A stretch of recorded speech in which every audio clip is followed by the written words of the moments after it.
Tragedy struck at the Dubai Airshow today. An Indian HAL Tejas aircraft crashed, resulting in the devastating loss of the pilot's life. This incident casts a long and somber shadow over the international aviation event.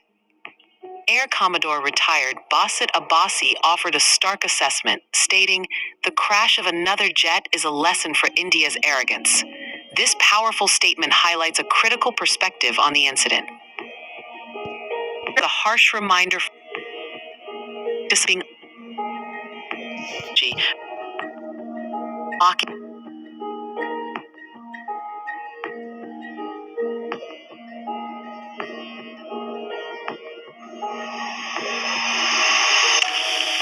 humility and bias testing in aviation development.